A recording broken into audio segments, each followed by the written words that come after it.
Muchas gracias. So, thank you. Good afternoon, everyone. I am so proud to present today our conference.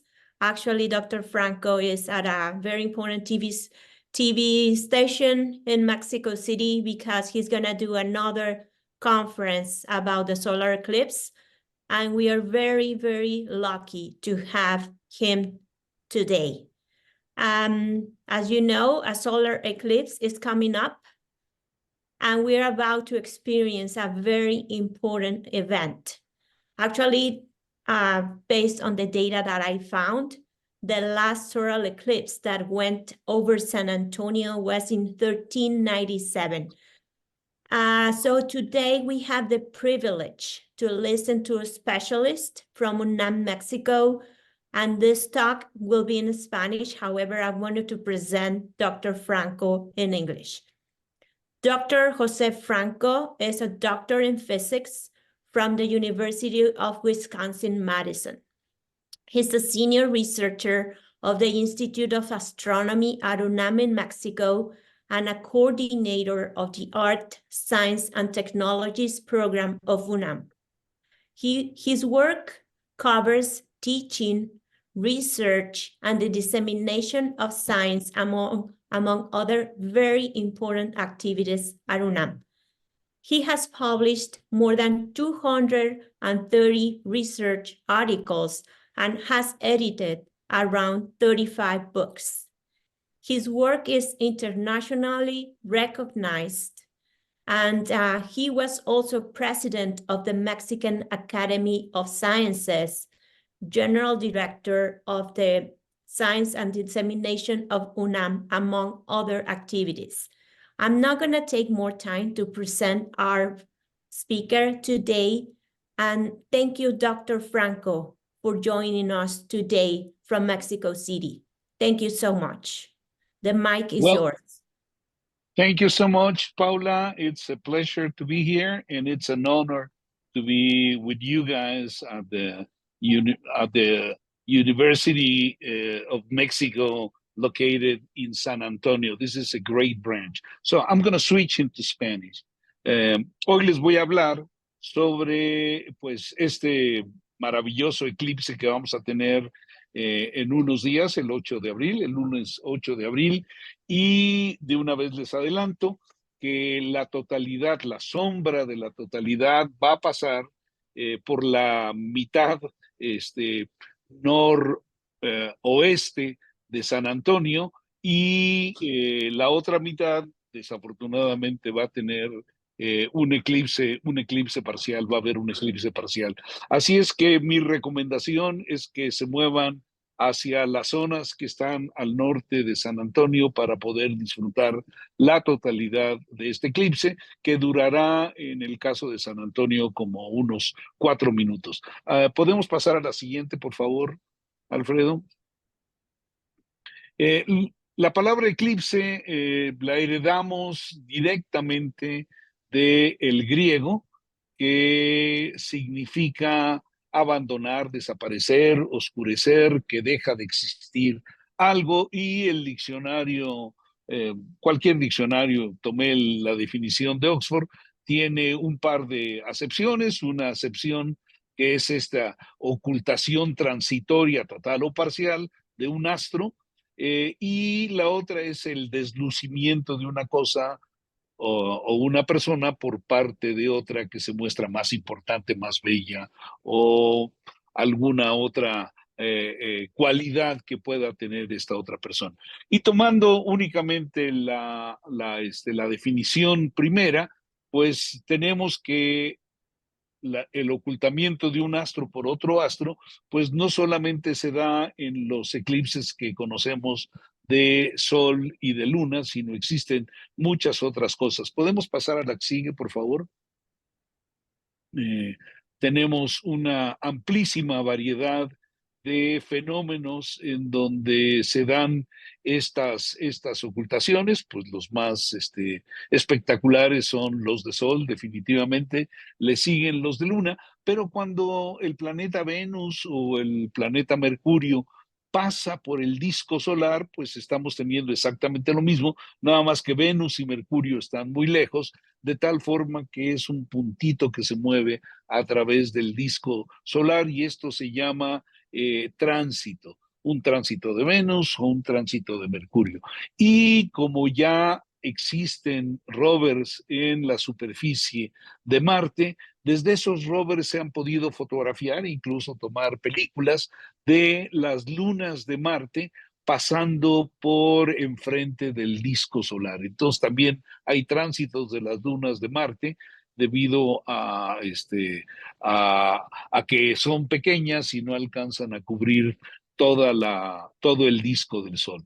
Y por otro lado, pues hay estrellas eh, que son dobles, o sea, hay sistemas binarios en donde una estrella pasa por enfrente de la otra y la eclipsa, y estas estrellas tienen variaciones regulares en su luz y se llaman estrellas eclipsantes. Y por otro lado, pues hay también planetas o estrellas que pasan enfrente de algún otro objeto y producen ocultaciones.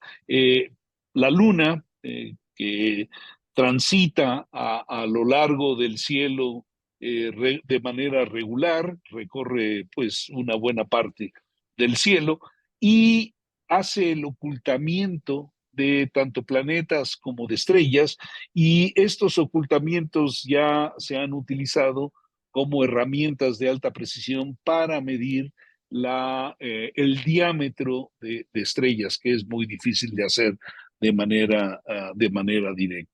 Y bueno, pues hay otros eventos interesantes en donde un agujero negro errante puede pasar por enfrente de una estrella y producir un incremento de luz por un fenómeno que se llama lente gravitacional, que pues vamos a describirlo muy brevemente. Pasamos a la que sigue, por favor.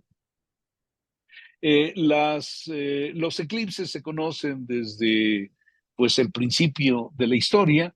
Las primeras aldeas que se ubicaron en el mundo se ubicaron en Mesopotamia, y los sumerios, que fue una de las primeras, de los primeros grupos que se instaló en Mesopotamia, ellos inventaron la escritura, y una vez que se inventó la escritura, se pudieron tener los registros de todo lo que ocurría tanto dentro de las ciudades como en el comercio, como los fenómenos meteorológicos y también los fenómenos del cielo. Así es que los eclipses de luna, los primeros eclipses de luna fueron reportados desde Mesopotamia, y aquí tenemos una lista de algunos de ellos, pero no me voy a detener, nada más era para mostrarles que estos registros existen pues desde el principio de las civilizaciones en Mesopotamia. Vamos a la que sigue. Aquí tenemos en la que sigue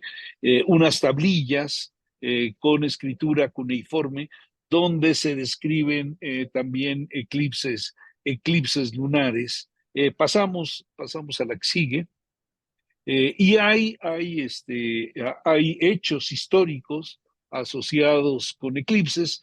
En particular, hay un eclipse que se llama el eclipse de la batalla, en donde tenemos un registro que hizo Herodoto. Herodoto es considerado el padre de la historia, y Herodoto hizo 7 libros de historia, y en el primero de esos libros describe las batallas entre el imperio de los medos contra el imperio de los lidios.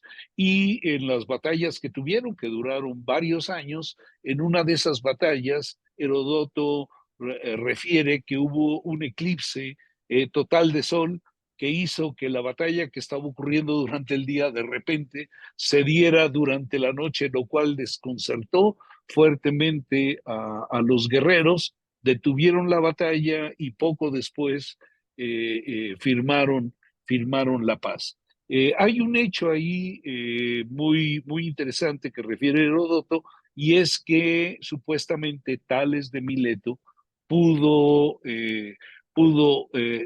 describir lo que iba a pasar, pudo predecir este eclipse, lo cual pues ya pone en duda todo el relato de Heródoto, porque en aquella época era imposible predecir eclipses de sol.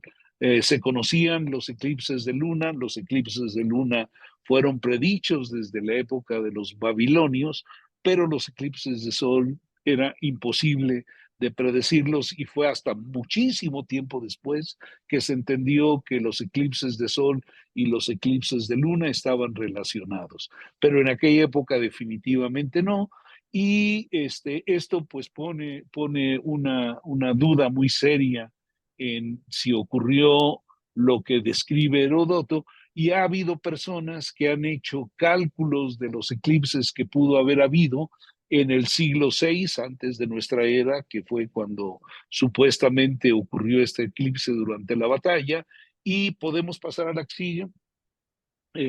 Se han encontrado pues la fecha en que pudo haber ocurrido un eclipse que pasó por esa zona, y aquí puede verse que fue el 28 de mayo de el año de 584 antes de nuestra era.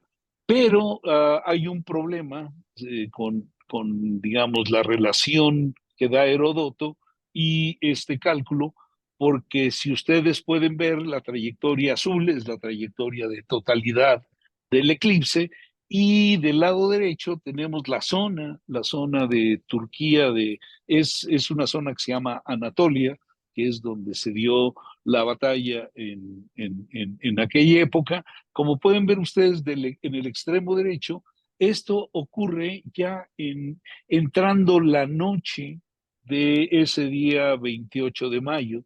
Entonces,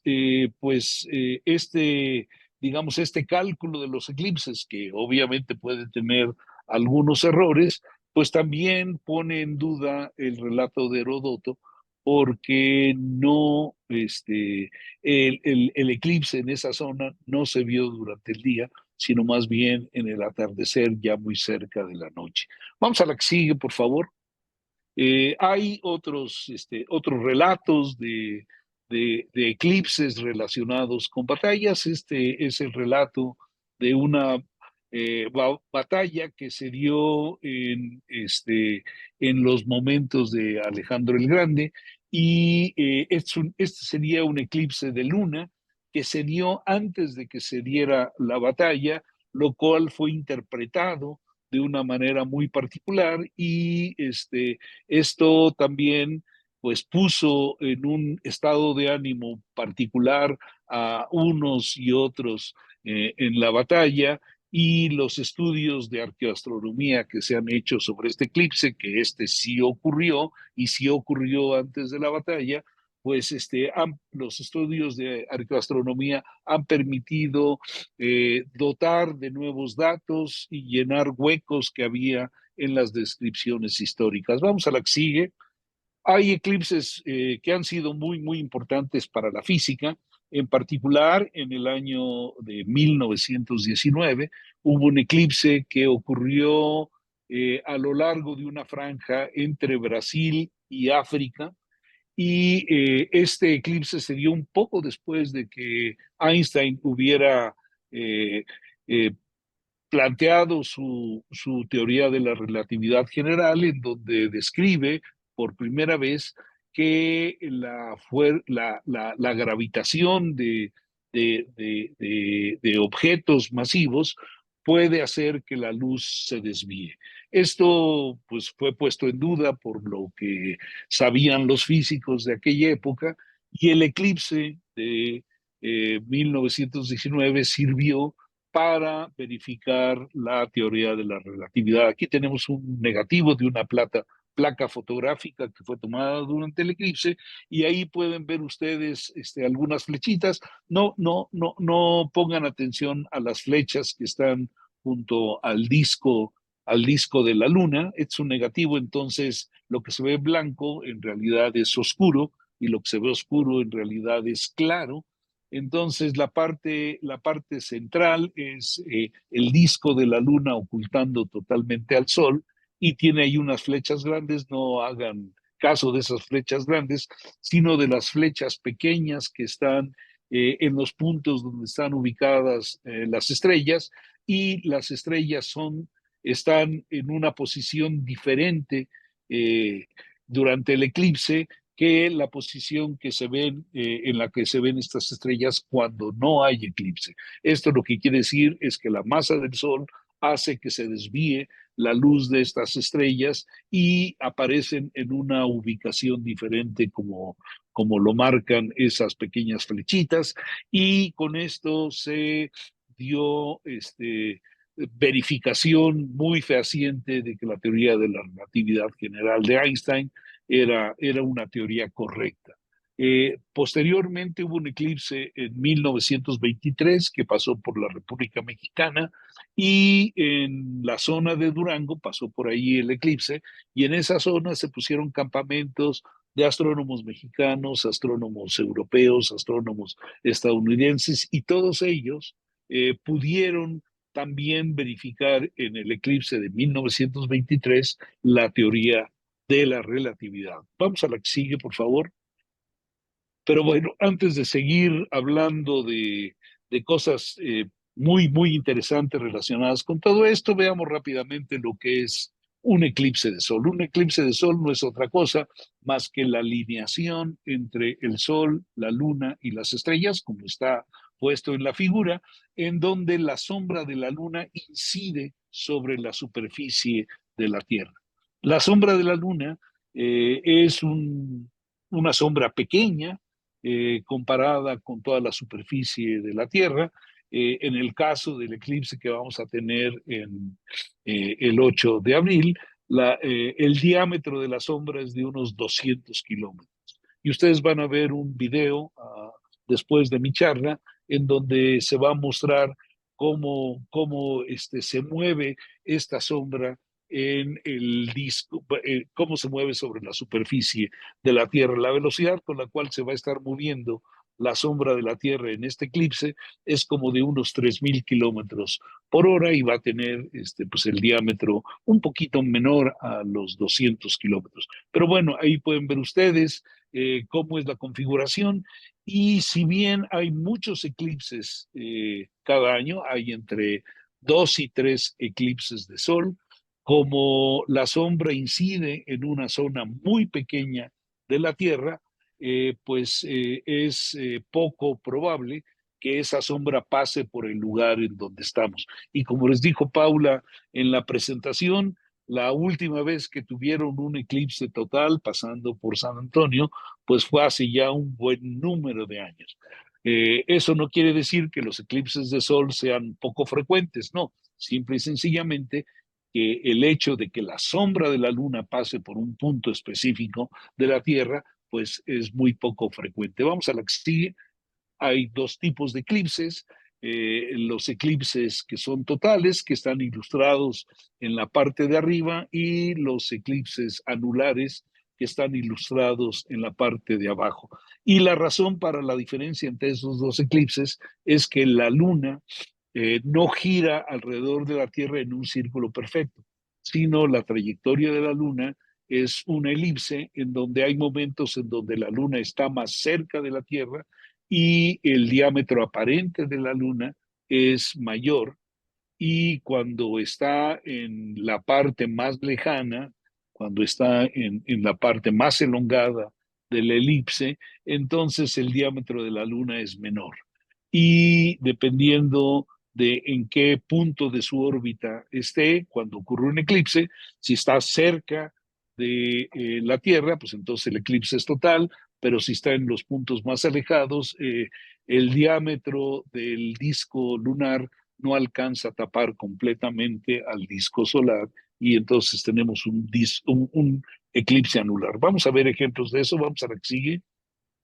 Es un eclipse total. Aquí tenemos a la luna tapando completamente el disco solar, y lo que vemos brillante en verde y rojo es la corona del Sol. La corona del Sol es la atmósfera en expansión del Sol, y esta corona tiene un gas muy caliente, le llamamos plasma porque está ionizado. Este plasma caliente tiene una temperatura de millones de grados, que comparado con la superficie del Sol, que es de como unos 6.000 grados, el plasma de la corona es calientísimo, millones de grados versus unos cuantos miles de grados en la fotosfera, en la parte superficial. Y está marcado ahí el hecho de que la fotografía fue tomada con dos filtros, una, un filtro que está centrado en líneas del hierro 10 veces ionizado, que se pone ahí como hierro 11, esas son las zonas rojas, y otro filtro que está centrado en las líneas espectrales del hierro 13 veces ionizado, que se ve ahí como hierro 14, y ese corresponde a la luz verde. Y para ionizar el hierro tantas veces, pues se necesita una temperatura, como ya les dije, de millones de grados. ¿Podemos pasar a la que sigue, por favor? Aquí tenemos un eclipse anular, en donde pues el diámetro de la luna es menor al diámetro del disco solar, y se ve claramente un anillo que no es tapado, y también, además de estos dos eclipses anulares y totales, hay eclipses híbridos. Pasamos a la que sigue. Eclipses que inician del lado izquierdo. Tenemos este eclipse eh, que inició en el océano Pacífico, y era un eclipse total cuando inició, y luego cuando entró a tierra, que entró por Panamá, ya la trayectoria de la luna se había movido un poco hacia la parte externa y ya no tapaba completamente el sol cuando el eclipse fue visible en Panamá. Entonces, a estos eclipses que inician como totales y terminan como anulares se les llama eclipses híbridos. Vamos a la que sigue. En el caso de los eclipses de luna, la configuración es diferente. Tenemos la alineación entre el Sol, la Tierra y la luna pasa por la sombra de la Tierra, que como pueden ver ustedes está exagerado, por supuesto, pero la sombra de la Tierra alcanza a cubrir completamente la luna en un eclipse total de luna, y es visible en toda la superficie de la Tierra, que es de noche cuando ocurre el eclipse de luna. Entonces tenemos la idea de que los eclipses de luna son muy frecuentes y los eclipses de sol son poco frecuentes, porque las sombras son totalmente diferentes. En el caso de la sombra que oculta o que inhibe que llegue la luz del sol a la luna, pues es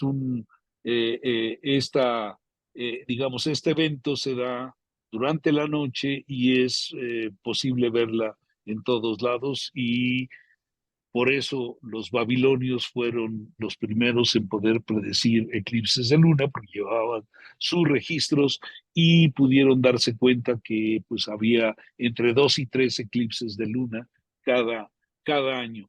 En cambio, los de sol no sabían que también había entre 2 y 3 eclipses de sol cada año, y se consideraron como algo muy, muy raro. Vamos a la que sigue. Eh, Aquí tenemos unas fotografías de momentos diferentes de un eclipse de luna, en donde en el momento de la totalidad, en el eclipse de luna, la luz roja, naranja, amarilla del sol es ligeramente desviada por la atmósfera de la Tierra, y eso le da la tonalidad rojiza a la luna durante el eclipse. Algunas personas piensan que esto es un augurio de de mala suerte, de mal agüero, que va a haber una noche ensangrentada. Esto lo asocian a sangre, pero no hay ninguna relación entre sucesos violentos y un eclipse de luna. Todo eclipse de luna que tengamos se va a ver con esta coloración. Vamos a la que sigue. Eh, Aquí quizá no valga la pena que les dé muchos detalles. Hay diferentes ciclos, hay no hay un solo mes lunar, hay dos tipos de meses cuando nos referimos respecto al Sol o respecto a las estrellas fijas en el firmamento. Y hay otros ciclos de la Luna que generan también ciclos diferentes. Que vamos a la que sigue. eh, que, por ejemplo, la Luna tiene una trayectoria que está unos 5 grados desviada de lo que llamamos la eclíptica, que es el plano en donde se mueve el Sol.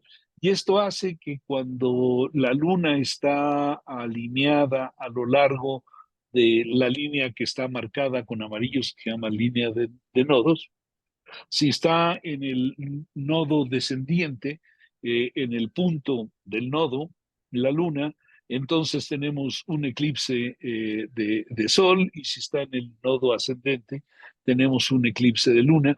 Pero si por alguna razón la alineación se da en un momento donde está fuera de las líneas nodales, entonces no hay eclipses. Vamos a la que sigue.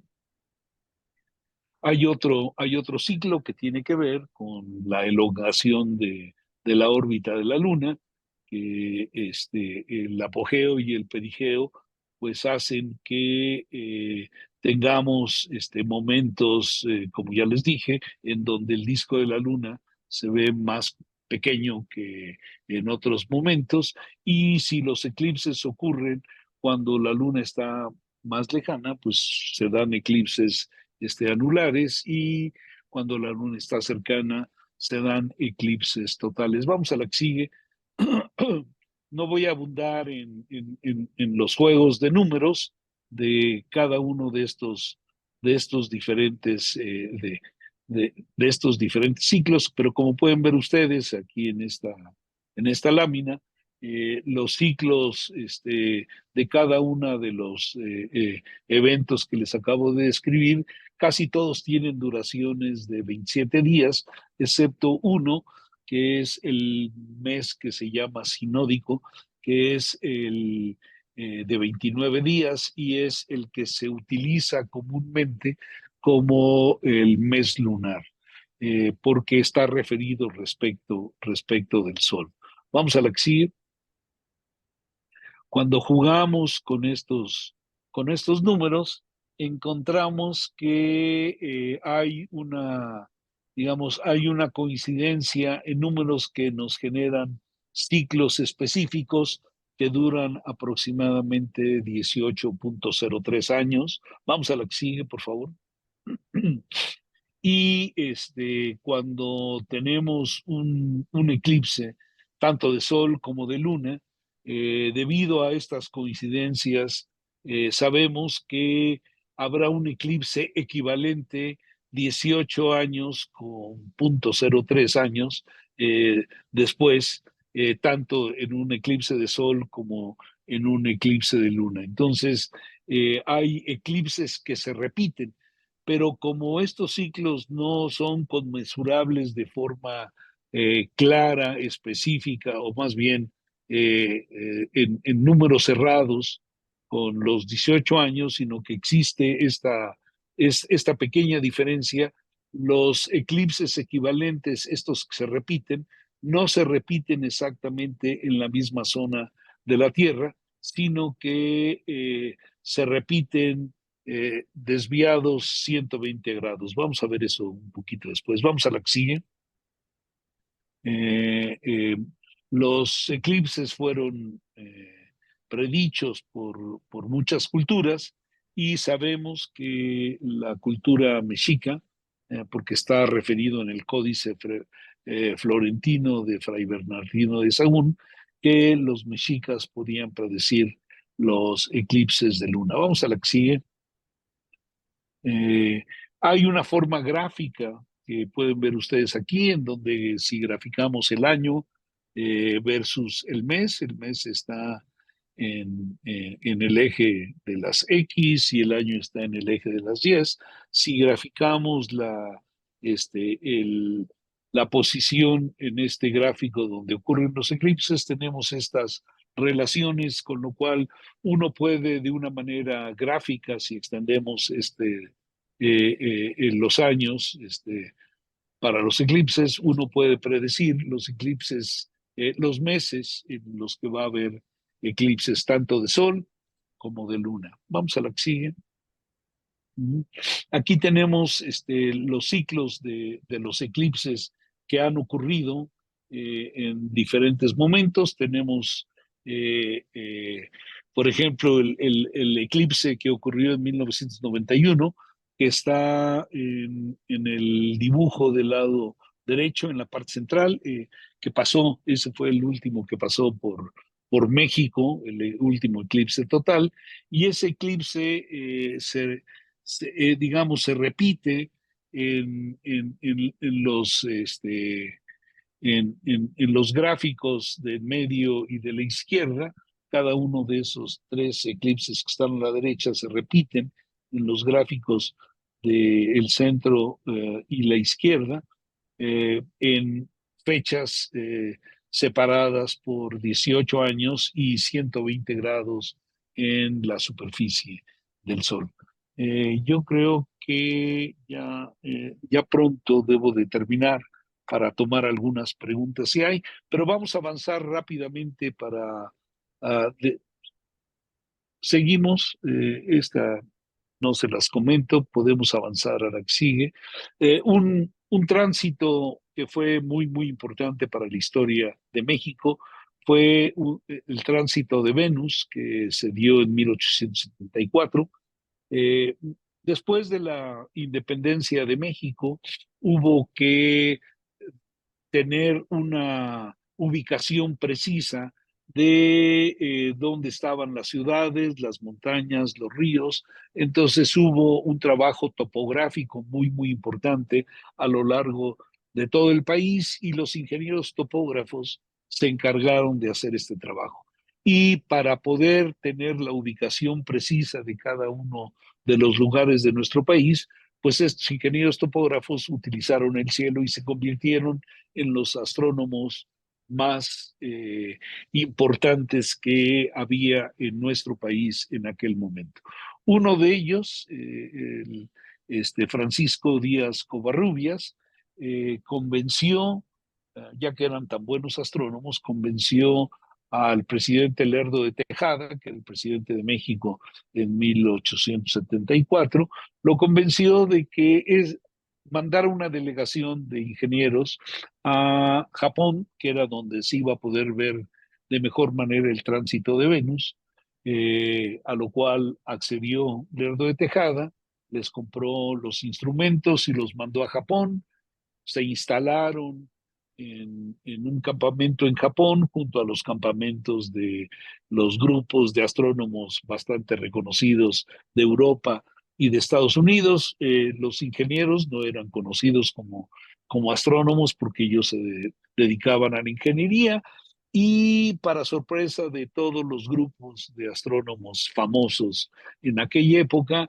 los ingenieros topógrafos lograron hacer la observación del tránsito de Venus y fueron de los primeros en reportar este, sus resultados. Esto le dio un gran prestigio a los ingenieros y a la astronomía en México a los ojos del mundo, y no solamente eso, sino que Francisco Díaz Covarrubias era una persona que tenía una personalidad muy agradable y convenció a los señores feudales de Japón que le permitieran conocer Japón. Entonces los señores feudales lo invitaron, él recorrió Japón, tomó notas y cuando regresó a México habló de las maravillas que vio en Japón y también convenció al presidente ya en ese momento, después de que regresó, que era Porfirio Díaz, de que la astronomía era tan importante que había que hacer un observatorio astronómico nacional, a lo cual accedió Porfirio Díaz y se fundó el Observatorio Astronómico Nacional como herencia del buen resultado que hubo de parte de los ingenieros en el tránsito de Venus. Y otro punto que fue también muy, muy importante es que Japón en aquella época estaba aislada de Occidente. no tenía relaciones comerciales con ningún país de Occidente. Y gracias a las anotaciones de Francisco Díaz Covarrubias, que convenció al gobierno mexicano de que era importante abrir una relación comercial con Japón, entonces empezaron a darse pues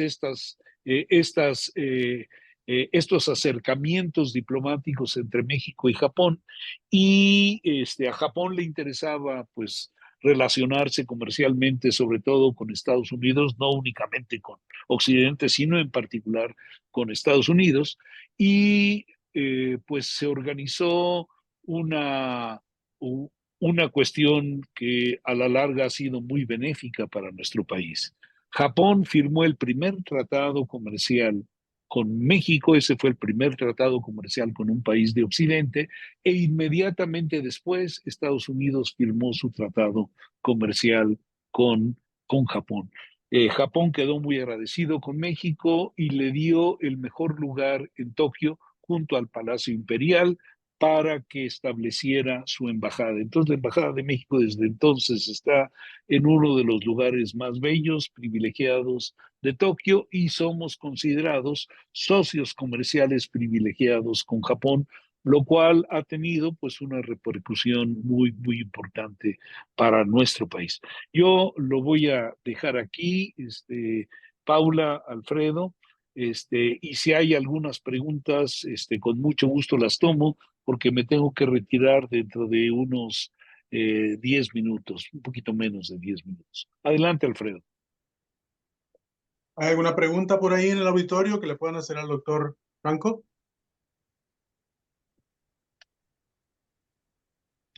Por supuesto, se queda mi presentación con ustedes por si alguno de los Hola, que están en el auditorio quieren tenerla. hola. Sí, yo tengo una pregunta. Adelante, Sí tenemos una pregunta. ¿Me escucha, doctor? perfectamente. Ok, ya está. Sí, que porque físicamente es perjudicial mirar el eclipse. Pues porque, Bueno, ¿cuál es la razón? sí, en realidad lo que es perjudicial es mirar el sol. Cuando no hay eclipse, pues no volteamos a mirar el sol porque nos lastima, nos molesta muchísimo la intensidad del sol, pero si sabemos que va a haber un eclipse y empieza a ocurrir el eclipse, entonces tendemos a mirar y no nos damos cuenta o podemos no darnos cuenta de que la intensidad luminosa del sol puede dañar nuestros ojos. Hay varias razones. Una es, si bien la atmósfera absorbe la mayor parte de la luz ultravioleta que viene del sol, pues es dañina para, pues, para la piel, por ejemplo, nos produce este oscurecimiento en la piel cuando tenemos un alto grado de insolación en la piel. Y bueno, los ojos también produce cambios muy, muy importantes. ¿De acuerdo? Entonces, uno puede dañarse la retina, uno puede dañarse el ojo, porque si uno está emocionado mirando el eclipse, no se da cuenta de todo el tiempo que pasa observándolo, y esto pues hace que se queme la zona interna, o que las sustancias que emiten nuestros detectores para estimular el nervio óptico también pueden saturar al nervio óptico y generar ceguera permanente. No sé si eso responde a la pregunta. Muchas gracias, doctor. Tenemos otra pregunta más. Adelante. Actualmente en México, ¿en qué se enfoca la investigación astronómica? Bueno, hay muchas áreas en las cuales se está trabajando la astronomía, básicamente en las mismas áreas que en cualquier otro lugar del mundo. La gran diferencia, por ejemplo, con los trabajos que se hacen en Estados Unidos, es que el número de personas trabajando en astronomía en México es de unas 300 personas aproximadamente. En cambio, en Estados Unidos estamos hablando como de 4,000 personas. Entonces, hay una diferencia en ejércitos muy, muy grande, y el número de temas que se pueden tratar en Estados Unidos es bastante más amplio. Por otro lado, pues también la infraestructura para hacer estudios en astrofísica es muchísimo más grande en Estados Unidos. No solamente se tienen los grandes observatorios que México no tiene, sino también hay observatorios espaciales que México no tiene. Entonces, tanto la infraestructura humana, que es muchísimo mayor en Estados Unidos, como la infraestructura física, que es mucho mayor en Estados Unidos, eh, eh, hace que haya una diferencia gigantesca entre la cantidad de trabajos que puede hacer un grupo y otro. Pero la calidad con la cual se hacen los trabajos en México es tan buena o tan mala como la que se hace en Estados Unidos. No sé si eso responde a tu pregunta. Muchas Pues gracias, doctor. Ya creo que ya. muchísimas gracias. Miren, el doctor tiene el tiempo limitado. Nos dijo que podíamos compartir un par de preguntas. Queremos, antes de que se vaya, doctor, ofrecerle este pequeño reconocimiento por la presentación que nos ha hecho esta mañana. Le agradecemos muchísimo su tiempo. Sabemos que en este momento todo el mundo está queriendo saber del eclipse y están ustedes muy, muy requeridos. Agradecemos muchísimo. Paula, yo no sé si podemos darle un aplauso al doctor en el auditorio. Claro que Hombre, muchas gracias, lo recibo con mucho cariño y se queda un video ahí para que ustedes disfruten el cómo se va a ver la sombra atravesando el continente americano. Muchas gracias, Así doctor. es. A nombre de la UNAM San Antonio, le agradecemos mucho su participación. Muchísimas gracias. Hasta luego, muchísimas gracias a ustedes. Hasta pronto. Bye, bye. Y bueno, ahora los dejo con el video del trayecto del eclipse, como se verá en nuestra zona.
Y así por el resto del mundo. Pues les agradecemos mucho. Espero que hayan aprendido muchas cosas que no sabían sobre eclipses. Nos vemos a la próxima.